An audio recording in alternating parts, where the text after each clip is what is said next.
Au plaisir de vous savoir nombreux à nous suivre sur Radio Mali. Il est 13h à Bamako, 14h à Rome, en Italie.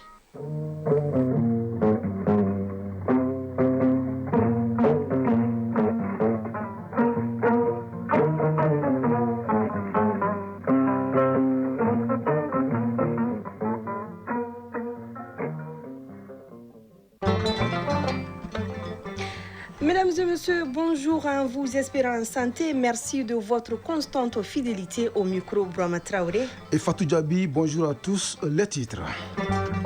Un hymne pour la Confédération des États du Sahel. Les ministres en charge de la culture valident demain à Bamako la proposition du comité d'experts. Une exigence, le nouvel hymne doit s'inspirer des valeurs ancestrales des trois pays. Comment monétiser les sites web pour la survie des médias en ligne? Les acteurs du domaine tentent d'apporter une réponse à cette équation à plusieurs inconnus. Au Vatican, pas encore de fumée blanche. Le vote au deuxième jour du conclave n'a pas donné la majorité des 2/3, à savoir 89 voix requises pour désigner un nouveau pape. Au Kenya, 2 jeunes Belges ont été appréhendés avec 5000 fourmis. Une double choix s'offre à eux. Payer une amende de $7 700, environ 4,6 millions de francs CFA, ou purger une peine de 12 mois de prison. Inter Milan, Paris Saint-Germain, c'est l'affiche de la finale de la Ligue des champions d'Europe prévue le 31 mai prochain. La leçon du sport porte sur le décalage en athlétisme.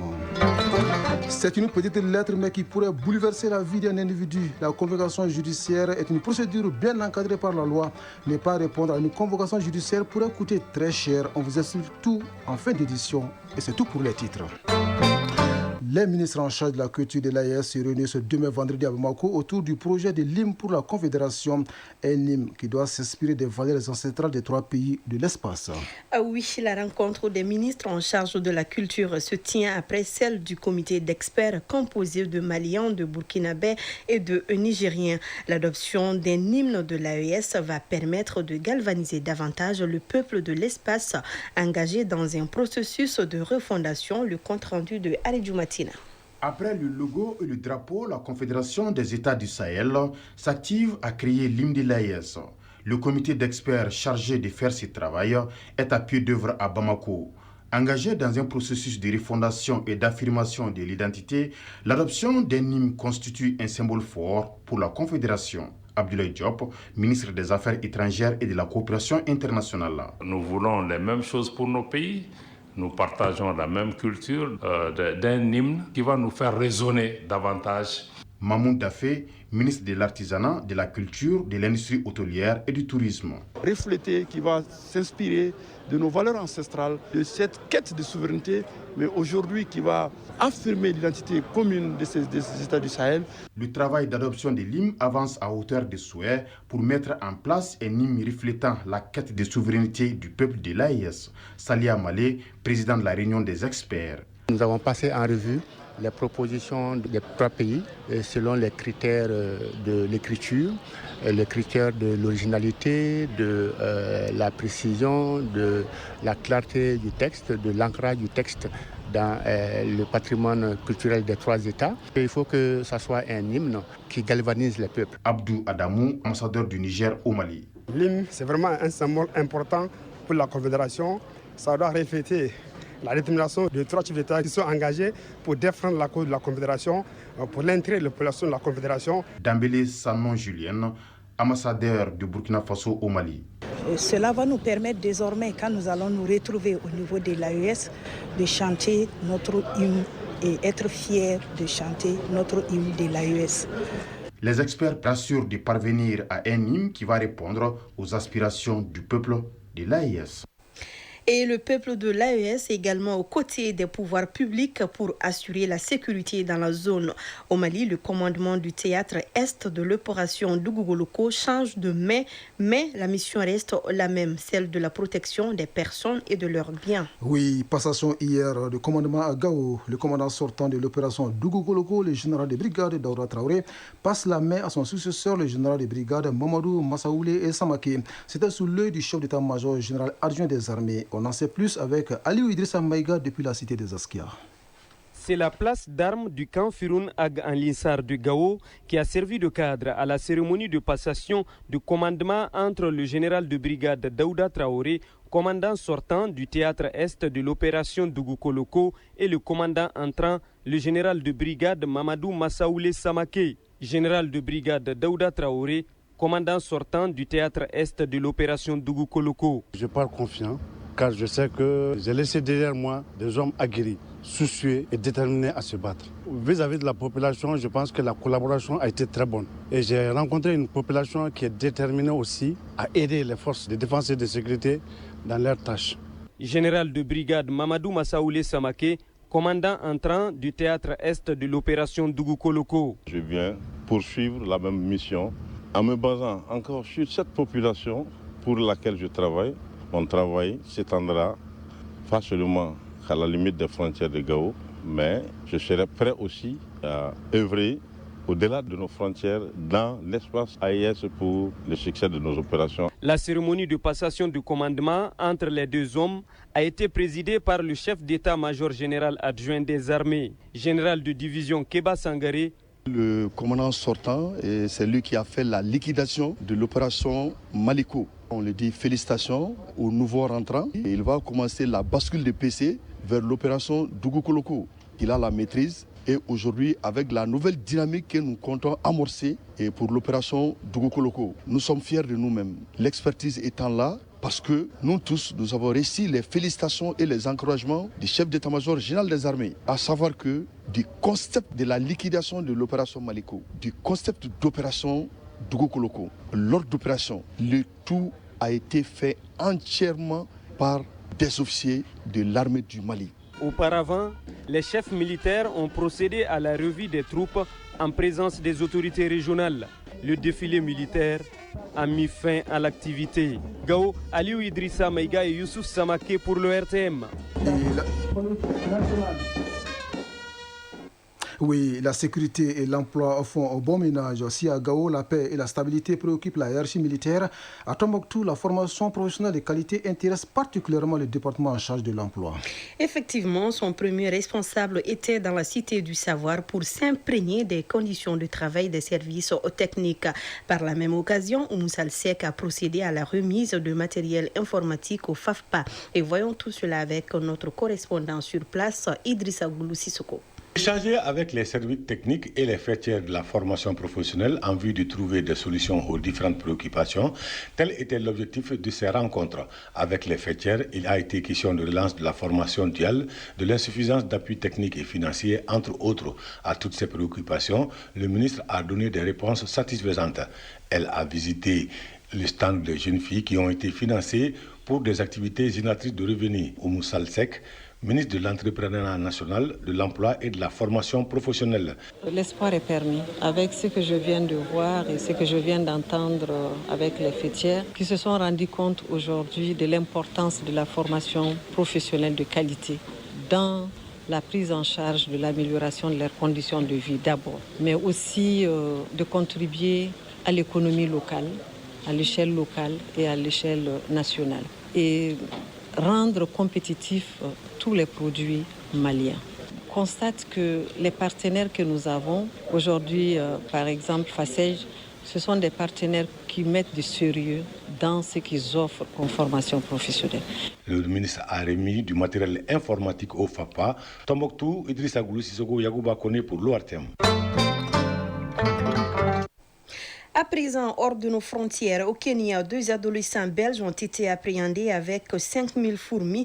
Ils ont eu le choix entre payer une amende de $7 700, environ 4,6 millions de francs CFA, ou purger une peine de 12 mois en prison.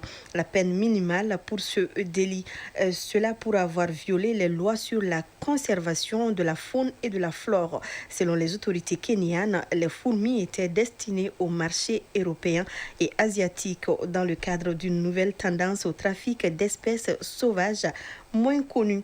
Les 2 Belges sont tous âgés de 19 ans, ont été arrêtés le 5 avril et inculpés 10 jours plus tard.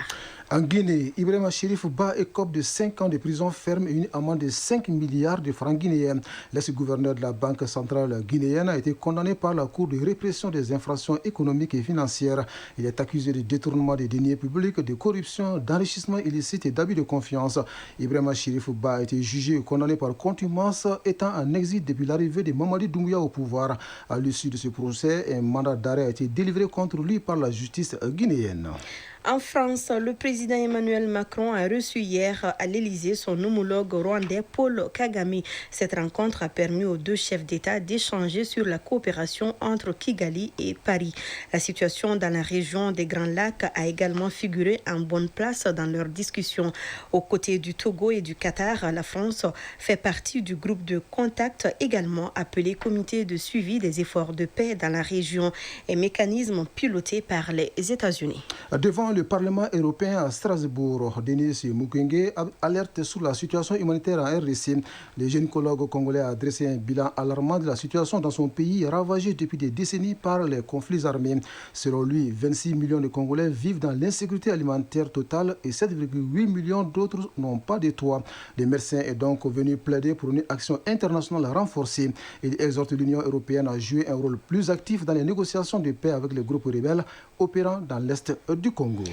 Et pendant ce temps, au Vatican, les 133 cardinaux chargés d'élire le 267e pape de l'Église catholique sont entrés hier en conclave. Au deuxième jour du conclave, la fumée noire s'est échappée ce jeudi à la mi-journée de la cheminée de la chapelle Sixtine, signe que les deux tours de vote des cardinaux effectués dans la matinée n'ont pas permis d'élire un nouveau pape. La majorité des deux tiers, soit 89 voix, sont nécessaires pour désigner le successeur à Pape François. L'Égypte et la Grèce veulent intensifier leur coopération. Le président égyptien Abdel Fattah al-Sisi a été reçu hier à Athènes par le premier ministre grec Kyriakos Mitsotakis. Au menu des échanges, le projet d'interconnexion électrique entre l'Égypte et la Grèce, l'emploi saisonnier des travailleurs égyptiens en Grèce ou encore le projet électrique destiné à transporter de l'énergie renouvelable de l'Afrique du Nord vers l'Europe. Il s'agit d'un câble d'une capacité de 3000 MW qui s'étendra sur près de 1000 km à travers la Méditerranée orientale. Évalué à 4,5 milliards de dollars, le projet devrait être opérationnel d'ici à 5 ans. Et pendant ce temps, l'Inde et le Pakistan ont à nouveau échangé des tirs à leurs frontières. Le gouvernement indien a annoncé ce jeudi que les tirs d'artillerie au Pakistan effectués sur son territoire en riposte à ces frappes ont causé la mort de 13 civils et en ont blessé 59 autres. Hier, les deux puissances nucléaires ont échangé d'intenses tirs d'artillerie. New Delhi affirme avoir ciblé le groupe terroriste qui a commis l'attentat du 22 avril dernier et en fait 26 morts dans sa partie du Cachemire. L'Union européenne va saisir l'Organisation mondiale du commerce contre les droits de douane décidés par le président américain Donald Trump. L'annonce a été faite ce jeudi par la commission de l'UE. Elle va déposer bientôt une demande de consultation auprès de l'organisation internationale basée à Genève. Première étape d'une procédure de règlement des différends. L'exécutif de l'UE dénonce une violation flagrante des règles de l'OMC et entend réaffirmer l'importance du respect des règles internationales. Au même moment, le Parlement ukrainien a ratifié aujourd'hui l'accord avec les États-Unis sur l'exploitation des ressources naturelles du pays. C'est ce qu'a annoncé la ministre ukrainienne de l'économie sur son compte X. Elle espère que ce document pourra ouvrir la voie à l'octroi pour Kiev d'une nouvelle aide militaire américaine. Enfin, la Russie accueille cette semaine une série de délégations étrangères pour la commémoration du 80e anniversaire de la victoire de l'Union soviétique sur l'Allemagne nazie. La cérémonie commémorative se déroule sur la place Rouge où un défilé militaire est prévu. Il doit mettre en scène l'armée russe, ses unités d'élite, ses blindés, ses missiles et ses avions. Parmi les dirigeants invités, le président Xi Jinping. Le chef de l'État chinois est arrivé ce jeudi à Moscou où il y aura des entretiens avec son homologue russe, Vladimir Poutine. Retour au Mali à 13h passées de 14 minutes où on se pose cette question. Comment vivre de l'information à l'ère du numérique? Journalistes, web entrepreneurs et experts du digital tentent d'apporter une réponse à cette interrogation. Oui, ces acteurs de médias étaient réunis hier à la Maison de la Presse pour débattre de la monétisation des sites web pour la survie des médias en ligne. La rencontre entre dans le cadre de la Semaine de la Presse. Maïmouna Guindo y était pour Mali Actualité. Des clics, des partages, des likes, mais très peu de revenus. À l'ère du tout numérique, les médias maliens en ligne cherchent encore la formule magique pour capitaliser leur audience. La monétisation du web n'est plus une option, mais une question de survie. C'est pourquoi les journalistes, les éditeurs et les experts du digital sont réunis à l'appel d'Appel Mali pour réfléchir sur comment rendre rentable économiquement le web malien. Molibo Fofana, président de Appel Mali. Vous avez un journal en ligne, c'est différent des journaux classiques. D'abord, l'accès à ce journal est gratuit. Le fait que la gratuité de l'accès permet d'avoir une très grande audience au niveau des sites. C'est pourquoi beaucoup se posent la question, comment vous gagnez de l'argent alors que tout le monde peut venir sur vos sites gratuitement. Au fur et à mesure que vous avez une très grande audience, les annonceurs viendront proposer leurs services. De plus en plus de créateurs de contenu, influenceurs, journalistes et entrepreneurs se demandent comment transformer leur présence numérique en source de revenus. Que vous soyez actif sur Facebook, Instagram, TikTok, YouTube ou que vous gériez un site d'information ou un blog, la monétisation de votre compte repose sur des stratégies. Approcher des structures et proposer des contenus éditoriaux pour au moins avoir de l'argent. On fait également des bandeaux comme les journaux classiques, mais chez nous on appelle les bannières sur les sites. Tout ça là, ce sont des moyens aussi pour avoir de l'argent. Salif Diarra, conférencier. On a parlé de la publicité via Google AdSense, donc, qui est la première source de revenus des sites web, donc, qui consiste à utiliser la régie publicitaire de Google, l'annonce que Google a insérée sur votre site web. À l'ère du tout numérique, la presse malienne, notamment en ligne, est confrontée à un défi de taille. Inventer ou se réinventer un modèle économique viable. En lançant ce débat, Appel Mali ouvre une voie essentielle pour penser à l'avenir de la presse digitale dans le pays.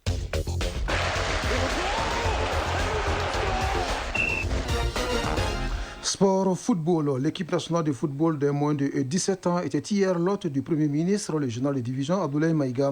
Le chef du gouvernement a félicité les cadets pour leur performance à la CAN de leur catégorie jeu au Maroc et réitéré le soutien de l'État pour la bonne préparation de la Coupe du Monde prévue cette année au Qatar.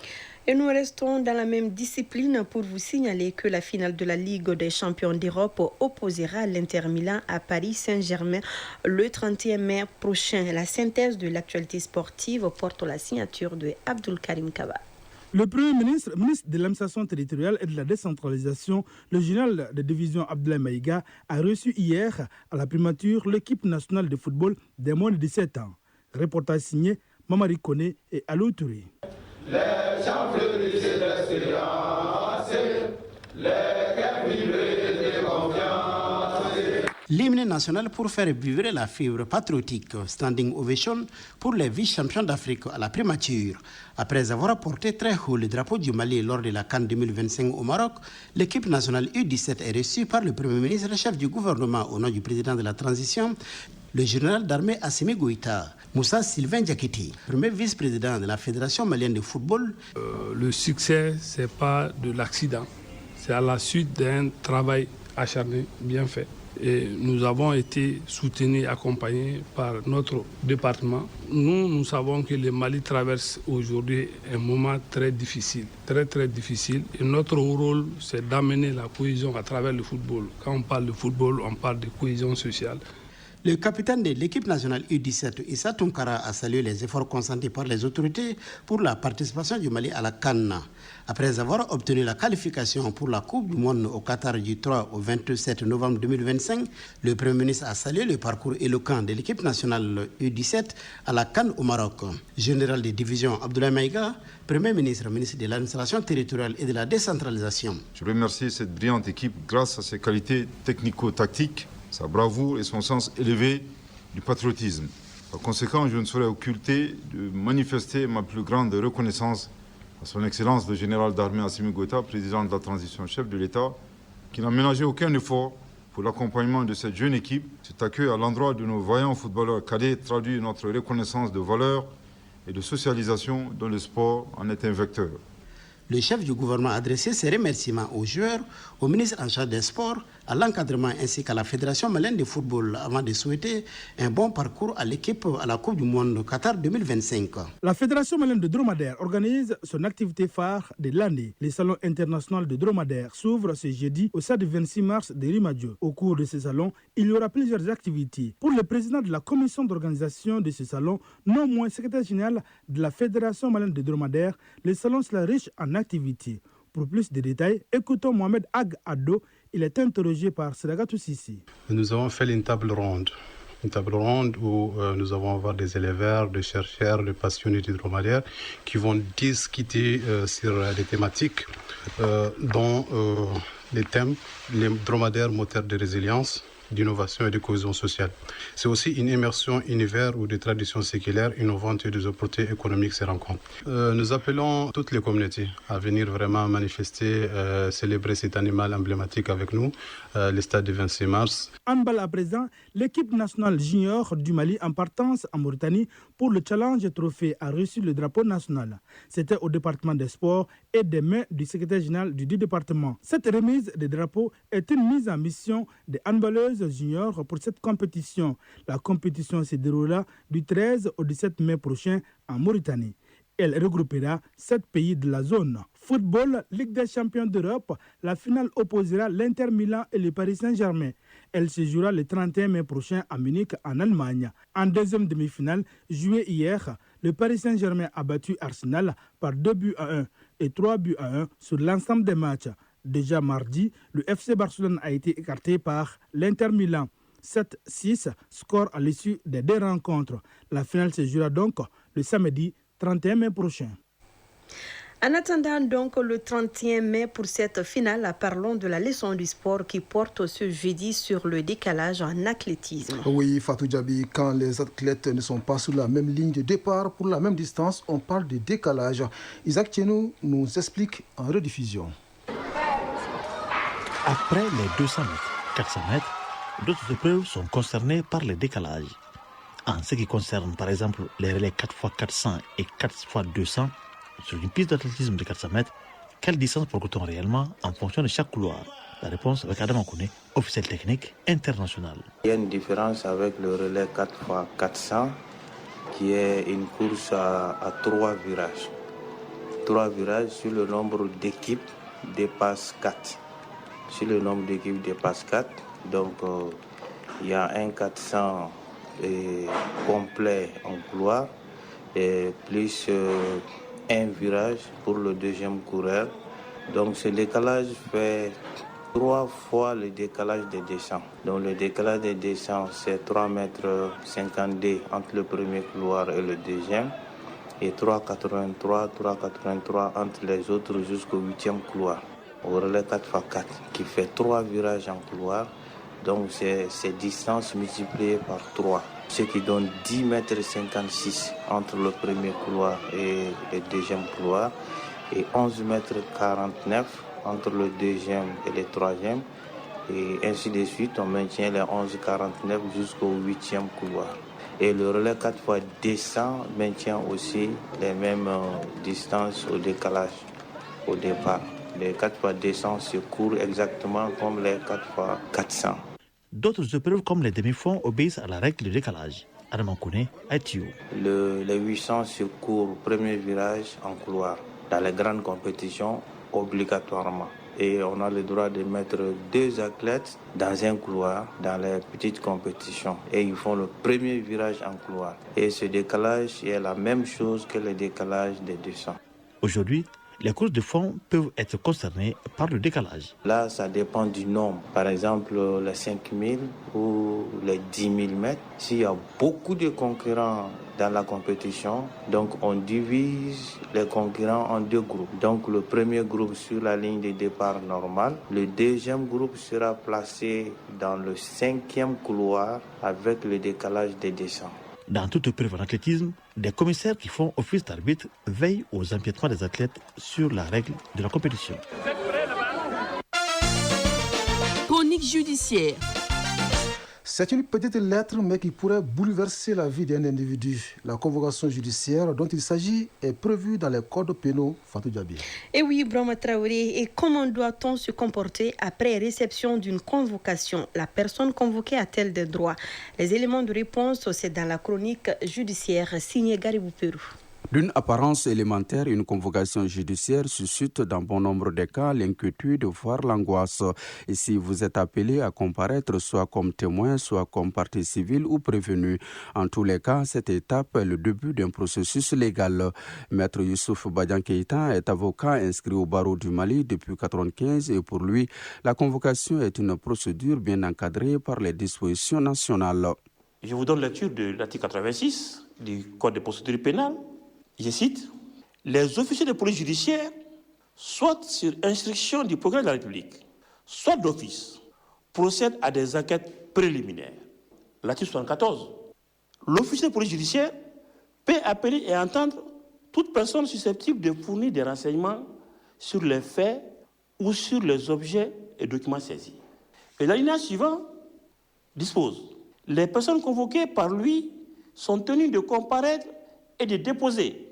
Elles pourront, le cas échéant, être contraintes à comparaître par la force publique. » Au visant de la procédure pénale, que la convocation en matière pénale est un acte de la procédure pénale qui permet d'inviter une ou plusieurs personnes devant une autorité compétente. La convocation a plusieurs origines. Elle peut être émise par un officier de police judiciaire ou par le parquet. Il est important de répondre à la convocation. Ne pas répondre pourrait y avoir des conséquences. La convocation ne peut pas être délivrée par n'importe qui, n'importe comment, n'importe quand et n'importe où. Je rappelle l'article 242-40 du Code pénal. Seront punis d'un emprisonnement de 3 mois et d'une amende de 120 000 francs. Ceux qui, sans excuse légitime, n'ont pas répondu aux convocations régulières des autorités administratives ou judiciaires. Pour les personnes convoquées, l'assistance d'un avocat est souvent recommandée, voire obligatoire selon la nature de l'affaire. L'avocat prépare son client et s'assure que ses droits sont respectés pendant toute la procédure. Quand vous recevez une convocation, c'est pour vous notifier les charges qui pèsent sur vous, et si vous êtes témoin, de vous dire que vous êtes témoin dans telle affaire. Vous n'êtes pas poursuivi.